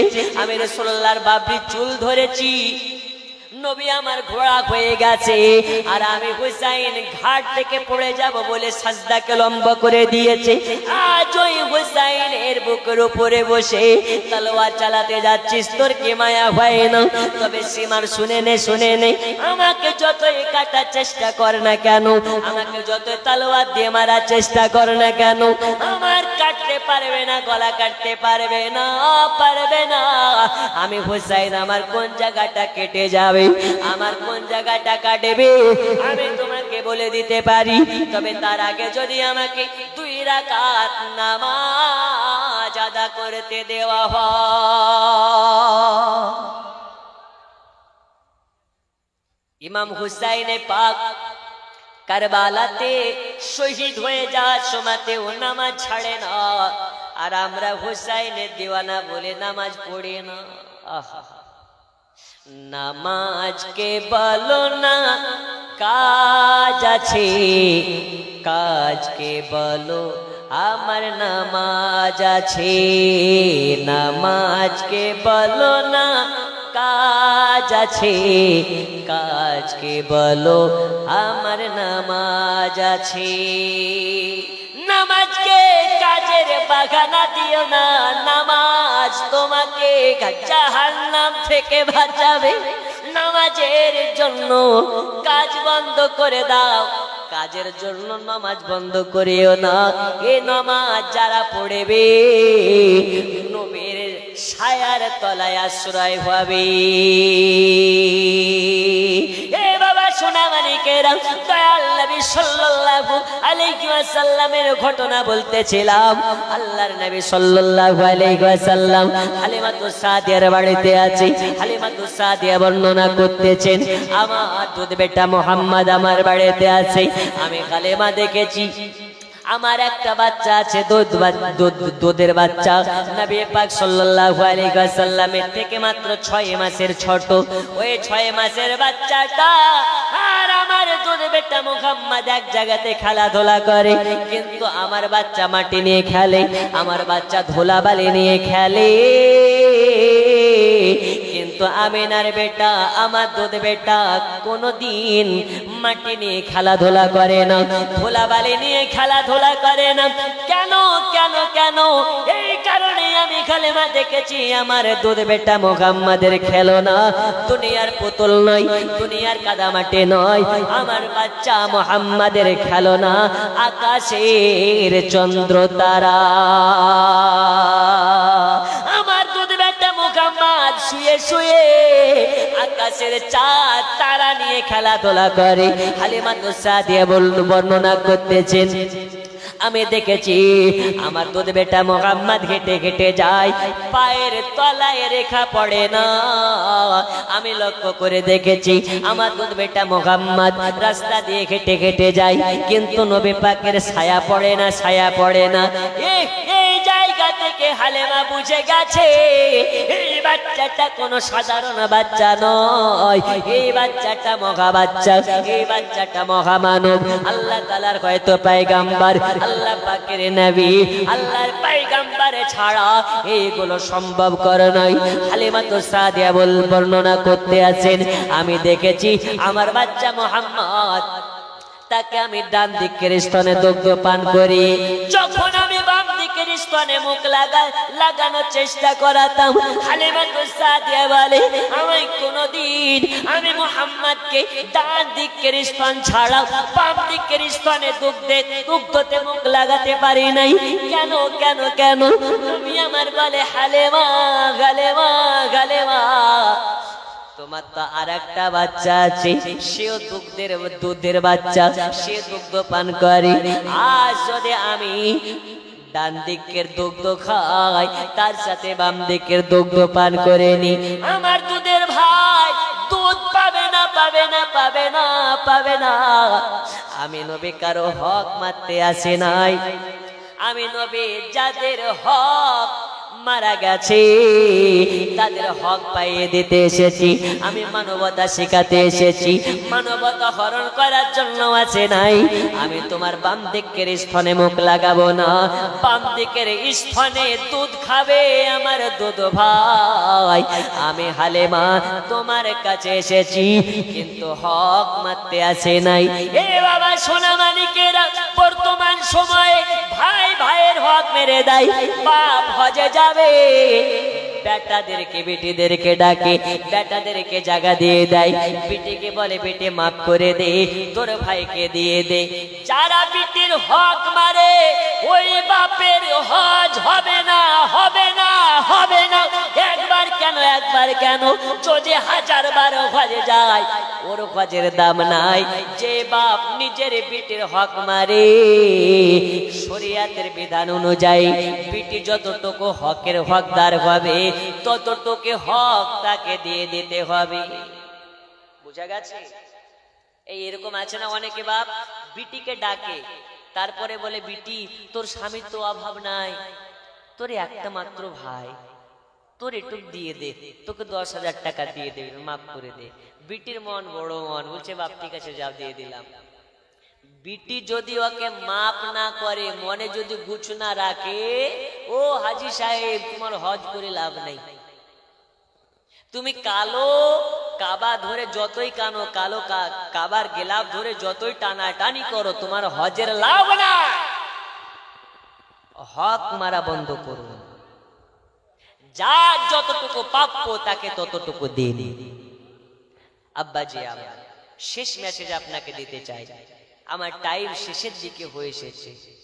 আমাদের সমাজে 2টা জিনিস খুব জরুরি। কয়টা জিনিস জরুরি? আচ্ছা আপনারা বিরক্ত হচ্ছেন, ছেড়ে দেব? একটু শুনেন, আর একটু। আমার পরের বক্তা আসছে, আমার বন্ধু, খুব কাছের বন্ধু, হৃদয় তরঙ্গ সম্পর্ক একদম। আমার তো বুঝতে পারছেন আমার শরীর নেই, আওয়াজও নেই, আর ও দেখতেও যেমন হাংড়া চুংড়া, আওয়াজও ওই রকম হাংড়া চুংড়া, বুঝছেন? যে ঘুমিয়ে যাবে ওর বুকে ভূমিকম্প তুলিতে। আসার টাইম হয়ে এসেছে, আসছে ইনশাআল্লাহ তাআলার বক্তব্য শুনবেন। পশ্চিমবঙ্গের তরুণ তেজস্বী বক্তা মৌলানা আবুল কালাম আজাদ সাহেব, তিনি বক্তব্য আপনাদের সম্মুখে দেবেন। আর তার আগে আমি একটু আছে, আমাকে একটু বিরক্ত লাগছে আমি বুঝতে পারছি, তবে শেষ কথাটা আপনাকে বলি। আমি বলতেছিলাম 2টা জিনিস খুব জরুরি। কয়টা জিনিস? একটা হচ্ছে আমাদের সমাজের সমাজ ব্যবস্থা এখন নোংরা, আর এই সমাজটাকে নষ্ট করছে কারা? মুসলমান ঘরের কিছু নারীরা। কারা করছে? নারীরা। আল্লাহ রাসূল বলেছেন একজন নারীর জন্য 4 জন পুরুষকে আল্লাহ জাহান্নামে দেবে। আচ্ছা মা খালারা কি কোথাও ওয়াজ শুনছে? মা খালাদের জন্য স্পেশাল করে বলছি, এই আধুনিক যুগে মহিলাদের অবস্থা খুব বাবা ভয়ানক। কেমন ভয়ানক? পাড়ায় পাড়ায় বন্ধন লোন আছে না নেই? হ্যাঁ, এদিকের মা খালারা নেয় না, জানে সব ওইদিকে লালবাগের দিকে। এদিকে আছে বন্ধনের লোন, জি। আর ওর বাড়িতে একটা কালপিট স্বামী আছে, ওর বউকে পাঠিয়ে দিয়েছে, যা নিয়ে আয়। বন্ধনের লোন নিয়েছে, বন্ধনের লোন নেওয়ার পরে বন্ধনের সার আসে, ওকে সার সার করে পাঠিয়ে, কিন্তু স্বামীটার দিকে খেয়াল থাকে না। বন্ধনের সারকে যতটুকু সম্মান দেয়, অতটুকু সম্মান যদি স্বামীকে দেয়, স্বামীর কদমের তলে তার জান্নাত হয়ে যাবে। কথা ঠিক না ভুল? কিন্তু ওর স্বামীকে স্বামী মনে করে না। ও মা খালা শুনে নিন, আপনার জন্য আপনার স্বামী হচ্ছেন শ্রেষ্ঠ। আল্লাহর পরে পরে আপনাকে যদি কাউকে ভয় করা লাগে, সম্মান দেওয়া লাগে, আপনার স্বামীকে দেওয়া লাগবে। আপনার স্বামী যদি পাগল হয় তবু কিন্তু আমাদের ঘরের মা খালা তো পর্দা নাই গো, লক্ষ্মীর ভান্ডারের জন্য লাইনে গিয়ে মারামারি করে, করে না করে না? আমি ওই রণক আপনার কি বলছে খড়গ্রাম থেকে জালসা করে আসছি, তো দেখছি লক্ষ্মীর ভান্ডারের টোকন আপনার মনে হয় কার্যক্রম চলছিল, বিরাট লাইন, আর মেয়ে ছেলে চুল ধরে টানাটানি করছে। বলছে আরে কি ব্যাপার? বলছে বলি না, লাইনে দাঁড়িয়ে এরকম মারাপিট চলছে। কিসের লাইন এটা? তো লক্ষ্মীর ভান্ডার। সবার জেনে রাখা দরকার। ও মা খালা, লক্ষ্মীর ভান্ডার নেওয়া ভালো, লেন, সমস্যা নেই, কিন্তু লক্ষ্মীর ভান্ডার নিতে গিয়ে যাতে পর্দার ক্ষতি না হয়। এখনকার আমার মা খালাদের পর্দা তো পর্দা নয় গো, এই যেন গোপাল জর্দা হয়ে গেছে। কি জর্দা? এদিকে কি গো জর্দা চলে? গোপাল জর্দা চলে 350, 120 শিব জর্দা। এখন ফ্যাশন হয়ে গেছে, অনেক মহিলা অনেক মেয়ে বোরকা পরার নামে, পর্দা করার নামে ফ্যাশন করা শুরু করেছে। ও ফ্যাশন কি? ওর বুরকার কপালে লেখা থাকছে মাশাআল্লাহ, এদিকে ভিতরে যে কোন আলকাতরা আল্লাহ জানে। এই থাকে না, থাকে না, কপালে লেখা থাকছে মাশাআল্লাহ। আপনাকে সাধারণ একটা বিষয় বলি আজকে, ধরুন আপনার আমতলা কলেজে হিন্দু পড়ে, মুসলমান পড়ে, একজন মুসলমান ঘরের মেয়ে কপালে মাশাআল্লাহ লেখা নিয়ে যদি কলেজে যায়, তারপরের দিন একটা হিন্দু ঘরের মেয়ে যদি কপালে জয় শ্রীরাম লেখা নিয়ে স্কুলে আসে, তাহলে একটা বিবাদ লাগবে না লাগবে না? একটু জোরে। তুমি পর্দার নামে বিবাদ করতে যাচ্ছ।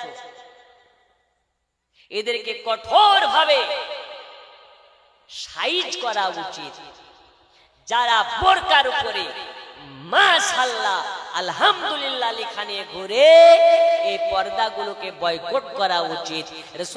রাসূল পাক সাল্লাল্লাহু আলাইহি ওয়াসাল্লাম বলেছেন, মহিলাদের বাইরে যেতে অসুবিধা নাই, কিন্তু পর্দার সহিত যেতে হবে। তবে পর্দা ওই রকম পর্দা করা যাবে না, আকর্ষণীয় পর্দা করা যাবে না যে একটা ছেলে এই ভিতরে কি জিনিস আছে, কথা বুঝেননি? এমন পোশাক করুন যাতে আপনার দিকে একবার তাকিয়ে যাতে দ্বিতীয়বার তাকানোর ইচ্ছে না জাগে। কিন্তু যখন বাইরে বেরোয় দামি বোরকাটা পরে বেরোয়, বাইরে যখন বেরোয় দামি শাড়িটা পরে বেরোয়, আর বাড়িতে যখন থাকে ওর রানুমণ্ডলের বোন বসে থাকে। কার বোন বসে থাকে? রানাঘাটে রানুমণ্ডল বলে একটা মেয়ে ভাইরাল হয়েছিল না, হয়নি? গান গেয়ে ভাইরাল হয়েছে। বীরভূমের কাঁচা বাদামের গান বলে ভাইরাল হয়েছে। একটা আজকে আপনাকে তথ্য দিয়ে যায়, কাঁচা বাদাম ভাইরাল হলো, রানু মণ্ডল ভাইরাল হলো, এরকম ভাবে এখন মুম্বাই মনে হয় একটা মার্বেলওয়ালা ভাইরাল হয়ে গেল। এরা একদিন পতন হয়ে যায়। কিন্তু বলুন তো, প্রত্যেক দিন যে আজান শুনছেন আজ পর্যন্ত বিরক্ত হয়েছেন? আলহামদুলিল্লাহি রাব্বিল আলামিন রহমানির রহিম মালিকি ইয়াউমিদ্দিন ইয়াকা না'বুদু ওয়া ইয়াকা নাস্তাঈন ইহদিনাস সিরাতাল মুস্তাকিম সিরাতাল লাযিনা আন'আমতা আলাইহিম গায়রিল মাগদুবি আলাইহিম ওয়ালাদ-দাল্লিন। প্রত্যেকদিন শুনছেন নামাজে, আজ পর্যন্ত বিরক্ত হয়েছেন? গজল শুনে বিরক্ত হয়েছেন? আর এখন যদি কেউ কাঁচা বাদাম, এই শালা কোথা থেকে আনলো রে কাঁচা বাদাম? গাল দেবে না, দেবে না? বন্ধুরে আমার, সোনা মানিকেরা, কাঁচা বাদাম এক মাস শোনার পরে বিরক্ত লাগে, রানু মণ্ডলের গান এক মাস শোনার পরে বিরক্ত লাগে, কিন্তু আল্লাহর পাক কালামুল্লাহ কোরআন মাজিদ আজ পর্যন্ত কারো বিরক্ত লাগে না, লাগে না, লাগে না, লাগে না। যত শোনা যাবে তত মধু লাগবে। কোরআন মধুর বাণী আমি যখনই শুনি আমার মন ভরে যায়। কোরআন মধুর বাণী, জোরে বলুন। আপনাকে আমি দুইটা মেসেজ দিতে চেয়েছিলাম। মহিলাদের জন্য পর্দা করা জরুরি। ও মা খালা, পর্দা করুন, আপনার পেটের বাচ্চা তবে ভালো হবে। আর আপনি যদি আশা করেন পেটে বাচ্চা নিয়ে সিরিয়াল দেখবো, আপনার বাচ্চা ওই রকমই হবে। আপনার বাচ্চা আপনি কেমন নিতে চান, ভালো নিতে চান না খারাপ নিতে চান, ওইটা আপনার কাছে ম্যাটার করে। আমার গাউসে পাক আব্দুল কাদের জিলানীর আম্মা জান বলে, আমার পেটে যখন গাউসুল আজম আব্দুল কাদের জিলানী ছিল, আমি 19 পারা কোরআনের হাফেজা হয়েছিলাম। আব্দুল কাদের জিলানী বলেন, আমি দুনিয়াতে হাফেজ হয়ে নাই। আমার উস্তাদ যখন বলে বড় আলিফ, তো গাউসুল আজম বলে বা। গাউসুল আজমের উস্তাদ বলে বলো তা, তো গাউসুল আজম বলে সা। গাউসুল আজমকে বলে কেমনে শিখে নিয়েছো? গাউসুল আজম বলে দুনিয়াতে শিখে নাই, দুনিয়ার মাস্টারের কাছে শিখে নাই, দুনিয়ার কোন শিক্ষকের কাছে শিখে নাই। আমি কোরআন 18 পারা কোরআন আমার মায়ের পেটে শুনে শুনে শিখে নিয়েছি। কারণ আমার মা 18 পারা কোরআনের হাফেজা ছিলেন। আমাকে পেটে লালন করে, আমাকে পেটে ধারণ করে 18 পারা কোরআন পড়েছিলেন। তাই আমি 18 পারা কোরআনকে মুখস্থ করে নিয়েছি। ও গো মা জননী, আপনার পেটে যদি বাচ্চা আসে, বাচ্চা নিয়ে মোবাইল দেখবেন না, বাচ্চা নিয়ে সিরিয়াল দেখবেন না, বাচ্চা নিয়ে কোন রকমের আপত্তিকর কাজ করবেন না। আপনার পেটে যদি বাচ্চা থাকে, দরুদ শরীফ বেশি বেশি পাঠ করবেন, কোরআন মাজিদ বেশি বেশি তেলাওয়াত করবেন। আপনার বাচ্চা দুনিয়াতে যখন ভূমিষ্ঠ হয়ে যাবে, ওই বাচ্চা কোনোদিন মা বাবার সঙ্গে খারাপ আচরণ করবে না।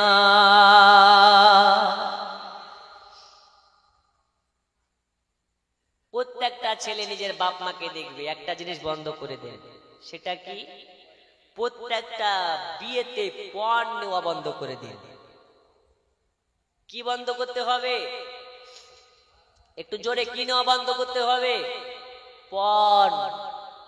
হাইরে পণ! এ পণের মতন জঘন্য সমাজ আর কিছু নাই।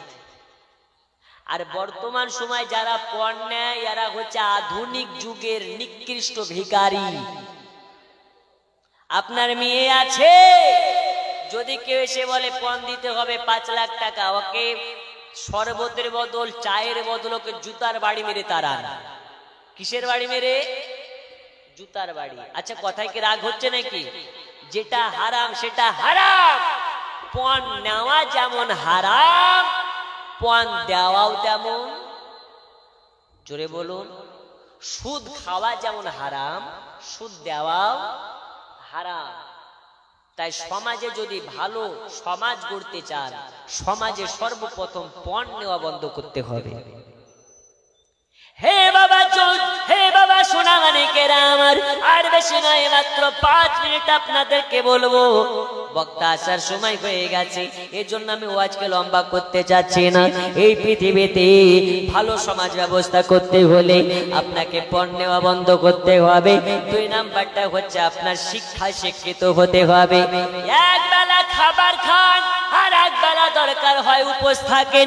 তবে আপনার বাচ্চাকে মূর্খ রাখবেন না, বাচ্চাকে অশিক্ষিত রাখবেন না, বাচ্চাকে অশিক্ষিত রাখবেন না। বাচ্চাকে শিক্ষিত করে তুলুন, বাচ্চাকে শিক্ষা রঙে রঙিত করুন, বাচ্চাকে শিক্ষার আলোতে আলোকিত করুন। প্রয়োজন হলে রোজা রাখুন, তারপরও বাচ্চাদেরকে শিক্ষা দিন। না হলে আগামী দিন মুসলমানের জন্য খাতরা, আগামী দিন মুসলমানের জন্য শোচনীয়। এ বাবা সোনামানিকেরা, আপনার বাচ্চাকে ডাক্তার তৈরি করুন, সমস্যা নেই। মাস্টার করুন, সমস্যা নেই। ব্যারিস্টার করুন, সমস্যা নেই।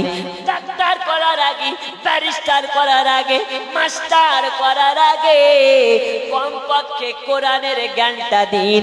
কোরআনের জ্ঞান যার মধ্যে থাকবে, হারাম খোরক হবে না। কোরআনের জ্ঞান যার মধ্যে থাকবে, ঘুষখোর হবে না।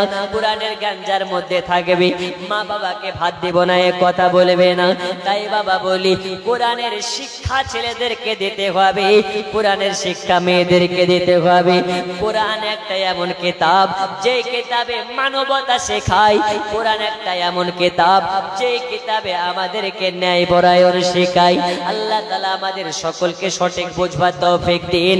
আরো জোরে বলুন আল্লাহুম্মা আমিন। আরো জোরে বলুন আল্লাহুম্মা আমিন। নব্বের দেশে চলো না, জিয়ারতে ওই মদিনা স্বপ্নে আমি দেখি সোনার মদিনা নবীর দেশে চলো না জিয়ারতে ওই মদিনা স্বপ্নে আমি দেখি সোনার মদিনা জোরে হবে না এখন বলিয়েন না কাল সকালে বলবেন ঠিক আছে জি আল্লাহ তোমার কাবা ঘর রেখো আমায় মেহমান করে কত হাজিরা সব তপ করে আমার যাওয়া হলো না স্বপ্নে আমি দেখি সোনার মদিনা নবীর দেশে চলো না জিয়ারতে ওই মদিনা স্বপ্নে আমি দেখি সোনার মদিনা জোরে বলুন গ্রামের লোকে দাওয়াত দিয়ে খাইয়ে বলে ডেকে ডেকে গ্রামের লোকে দাওয়াত দিয়ে খাইয়ে বলে ডেকে ডেকে ভুল করেছি ক্ষমা করো যাব আমি মদিনা স্বপ্নে আমি দেখি সোনার মদিনা নবীর দেশে চলো না জিয়ারতে ওই মদিনা স্বপ্নে আমি দেখি সোনার মদিনা এ বাবা সোনা মানিকেরা আর আপনাকে আগে নিয়ে যাব না আমি আপনাদেরকে বলতেছিলাম হযরত হালিমাতুস সাদিয়ার বাড়িতে নবী আমার এত মজেজা দেখিয়েছেন এত মজেজা দেখিয়েছেন হালিমার বুঝতে বাকি থাকলো না যে বাচ্চাটা কোনো সাধারণ বাচ্চা নয় এই বাচ্চাটা হলো আল্লাহর পয়গম্বর আল্লাহ নবী সাল্লাল্লাহু আলাইহি ওয়াসাল্লাম এই নবী কোন নবী নবী আমার পেশাব করতেন ওই জায়গাতে সাহাবীরা ছুটে যেতেন আর পেশাব দেখতে পেতেন না নবী আমার পায়খানা করতেন ওই জায়গাতে যেতেন আর পায়খানা দেখতে পাওয়া যেত না কেন কেন কেন কেন আল্লাহ তাবারক ওয়া তাআলা বলতেছেন নবী আমার পেশাব পায়খানা করে সম্মানের সহিত ওই পেশাব পায়খানাকে তুলে নিয়ে জান্নাতে নিক্ষেপ করা হয় এ বাবা এক শ্রেণীর মৌলবি যারা বলে নবীর মুখে নাকি দুর্গন্ধ ছিল যেই কারণে আল্লাহর ফেরেশতারা নবীর কাছে আসলে বলতো নবীজি মিসওয়াক করেননি এ কথা যারা বলে তারা কারা ওরা হলো হাত ছাড়া মাল বুকের উপরে হাত বাঁধে কি মালে রাখো হাত ছাড়া হাদিস বলে নবীর মুখে দুর্গন্ধ নয় রে খাবার দল নবী আমার কথা বলে নবীর মুখ থেকে যে ঘ্রাণটা বেরোয় সুগন্ধটা বেরোয় ওই সুগন্ধটা মিশকে আম্বারের চেয়েও দামি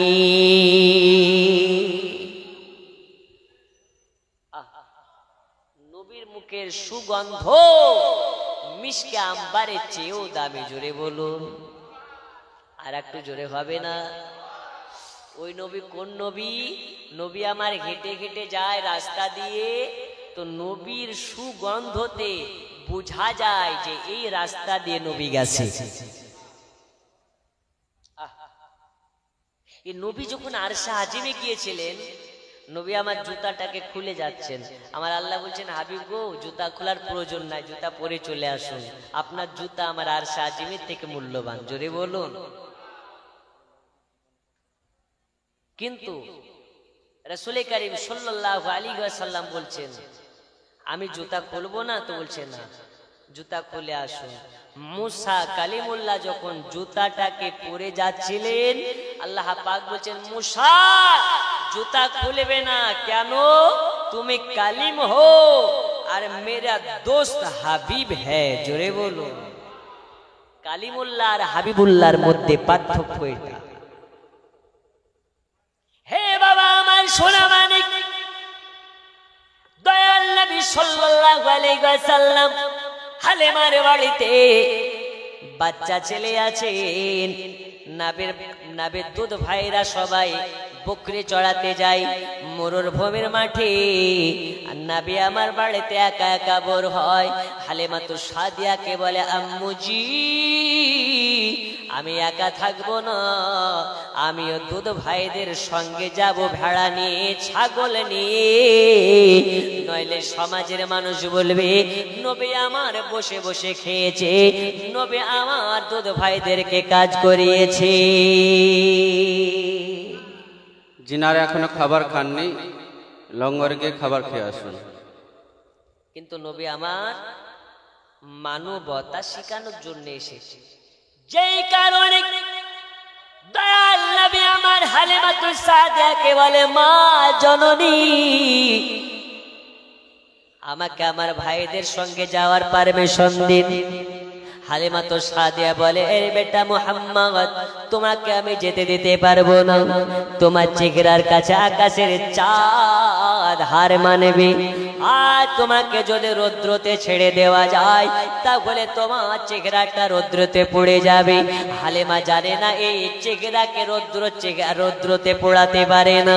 নবী আমার কেটে কেটে যায়, আকাশের এক টুকরা মেঘ নবীর মাথার উপরে ছায়া বিছাতে বিছাতে যায়। এই কারণে যাতে নবীর মাথায় সূর্যের ছায়া, আপনার কিনা সূর্য তাপ না পড়ে, সূর্যের রৌদ্র তাপ নবীর মাথায় না লাগে, এই কারণে এক টুকরা মেঘ নবীর মাথার উপরে দিয়ে যায়, নবী পাককে ছায়া দিতে দিতে যায়। হালিমাতু সাদিয়া তখন বলতেছেন, এই মুহাম্মদ তোমাকে যেতে হবে না, তুমি জঙ্গলে গিয়ে তাদের সঙ্গে ভেড়া চড়াতে পারবে না, ছাগল চড়াতে পারবে না। নবীকে আমার প্রথম দিন যেতে দিলেন না, দ্বিতীয় দিন যেতে দিলেন না। এই কারণে দয়াল নবী আমার তার ভাইদের সঙ্গে যুক্তি করলেন, এই ভাইরা আমি তোমাদেরকে বলতে চাই, আমাকে তোমাদের সঙ্গে নিয়ে চলো, আমিও তোমাদের সঙ্গে যাব, তোমাদের সঙ্গে ভেড়া চড়াবো, তোমাদের সঙ্গে ছাগল চড়াবো, তোমাদের সঙ্গে আমি খেলাধুলা করব। ভাইরা বলে, এই ভাই আমাদেরও মনে বড় ইচ্ছে হয় তোমাকে নিয়ে যেতে, কিন্তু মা তো যেতে দেবে না, মা যেতে দেবে না। এই কারণে নবী আমার শিখিয়ে দিলেন, এই আমার দুধ ভাইরা কান খুলে শুনে নিন, আগামীকাল আপনারা ঘুম থেকে উঠবেন দেরি করে, ছাগল নিয়ে আসবেন না মরুভূমির দিকে। মা যখন বলবে তোমরা কি ভাড়া নিয়ে যাবে না, তোমরা বলে দেবে আমাদের সঙ্গে মুহাম্মদকে না দিলে আমরা কেউ ভেড়া চড়াতে যাব না, আমরা কেউ ছাগল চড়াতে যাব না। তখন আমি আপনাদের সামনে এসে বলবো আমি আপনাদের সঙ্গে যেতে চাই, তাহলে মা আপনাদের সঙ্গে আমাকে যেতে দেবে। এ বাবা আমার সোনা মানিক, ও মা খালা, মাত্র কয়েক বছরের বাচ্চা, কতই না বুদ্ধিমান। রাসূল করিম সাল্লাল্লাহু আলাইহি ওয়াসাল্লামের কথা অনুযায়ী নবী দুধ ভাইরা তারপরে দিন ঘুম থেকে উঠলেন দেরি করে। হালিমাতু সাদিয়াকে বলতেছে, এই বেটারা তোমরা কি আজকে মরুভূমিতে যাবে না, এত লেট করে কেন ঘুম থেকে উঠতেছো? হালিমাতু সাদিয়াকে বলে, ও গো মা আমরা একা একা মরুভূমি যাব, একা একা ছাগল চড়াবো, আর একটা তোমার বাচ্চা আছে সে যাবে না, এটা কেমন করে হয়? আজকে যদি আমাদের সাথে আমাদের দুধ ভাই মুহাম্মদকে না দেওয়া হয়, আমরা কেউ যাব না মাঠে, আজকে আমরা কেউ যাব না ছাগল নিয়ে। ওই সময় নবী আমারে বলে, মা জননী, ও গো মা হালিমা, হালিমা আজকে না করবেন না, আমি মুহাম্মদ আমাকে তাদের সঙ্গে যাওয়ার জন্য পারমিশন দিন, তাদের সঙ্গে যাওয়ার জন্য হুকুম করে দিন। নবীর দুধ মা হালিমাতু সাদিয়া বলে, আচ্ছা ঠিক আছে যাও, তবে সাবধানে যাও, কোন রকমের জানো আপনার কিনা সমস্যা না হয়ে যায়, কোন রকমের অসুবিধা না ঘটে যায়। আজকে নবীর যদি কিছু হয় আমি আমিনাকে মুখ দেখাতে পারবো না।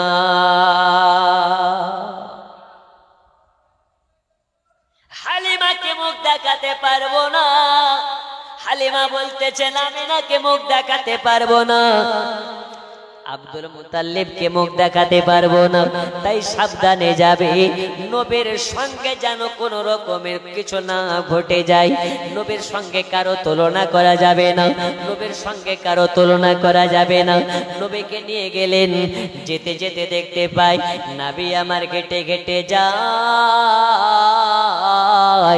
আকাশের এক টুকরা মেঘ ছায়া দিতে দিতে যায়। নবী আমার যায়, নবী একটা জায়গায় বসে আছে। আকাশের সব জীব জানোয়ার গুলো, জঙ্গলের জীব জানোয়ার গুলো চলে আসে আর দয়াল নবীর কদমে চুমা দেয়, একে একে সাইডে যায়। জামানা দিওয়ানা ও গো মামিনা, তোমার লালের নাই তুলনা। হামাগো তোমার লালের নাই তুলনা। জামানা দিওয়ানা ও গো মামিনা, তোমার লালের নাই তুলনা। হামাগো তোমার লালের নাই তুলনা। মোদের নবীর জন্ম হলো যেদিন মক্কায়, জোরে বলুন ভাই। মোদের নবীর জন্ম হলো যেদিন মক্কায়, শুকনো গাছে ফুল ফুটিল মরু সাগরায়। নবীর কি সারায় গাছে সে সালাম জানাই, নবীর একই সারায় গাছে সে সালাম জানাই। আসমানের ওই চাঁদ জাগার খেলো না। হামাগো তোমার লালের নাই তুলনা। জামানা দিওয়ানা ও গো মামিনা, তোমার লালের নাই তুলনা। হামাগো তোমার লালের নাই তুলনা। জোরে বলুন সুবহানাল্লাহ। হঠাৎ করে মা আমিনা দেখতে জানো পায়, ছেলের নূরে সারা জগৎ আলোকিত হয়। হঠাৎ করে মা আমিনা দেখতে জানো পায়, ছেলের নূরে সারা জগৎ আলোকিত হয়। নূরানি বদনে মাথা নত করে আল্লাহর দরবারে, মাথা নত করে আল্লাহর দরবারে জানাই উম্মতের শুভ কামনা। হামাগো তোমার লালের নাই তুলনা। একবার কিয়ামে নবী সালাম এ রাসূল। একটু গুছিয়ে গুছিয়ে আসুন। ইয়া হাবিব সালাম